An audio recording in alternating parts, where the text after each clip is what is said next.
Eh bien justement, on va en parler avec un spécialiste, un représentant syndical du monde pénitentiaire. C'est Wilfried Fonck qui vous écoute. Bonjour Wilfried, ravi de vous retrouver sur cette antenne. Bonjour. Déjà, première remarque, ça veut dire que il y a beaucoup de gros poissons, comme on dit, et que tous ne peuvent pas aller à Vendin-le-Vieil ou à Condé. Enfin, je veux dire, on est aujourd'hui face à un certain nombre de gros bonnets, de gros narcotrafiquants qu'on est obligé de laisser dans des prisons lambda, d'une certaine manière. Donc, la surveillance, là aussi, est renforcée.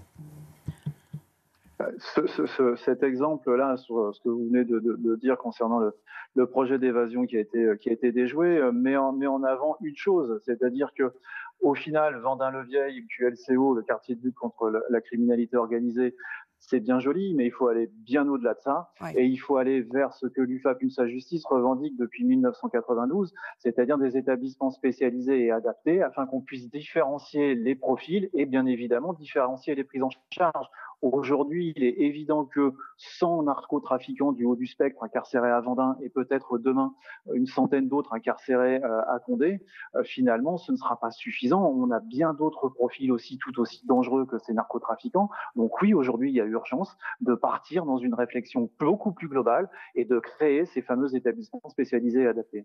Bon, est-ce que le système de surveillance globalement fonctionne bien? Est-ce qu'il y a des choses là dans ce cas d'espèce? Il voulait se faire soigner, il avait demandé des soins médicaux. Est-ce que ça, il y a des choses comme ça qui interpellent? Comment on se fait soigner quand on est prisonnier? À l'intérieur du système carcéral ou on est obligé d'être extrait de sa cellule? Est-ce que ça peut mettre la puce à l'oreille, par exemple?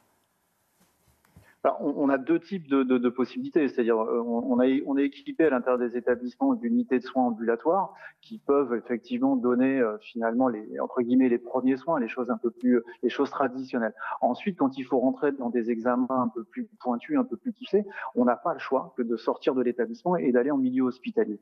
Alors forcément, quand on sait que les extractions, c'est-à-dire quand on va sortir un détenu d'un établissement, c'est un point faible, c'est un point qui met en danger la sécurité des personnels, la sécurité publique, évidemment, la population pénale, quand elle a envie de se faire la malle, elle va se servir de ce genre de choses pour obtenir derrière une extraction médicale afin de pouvoir quitter l'établissement.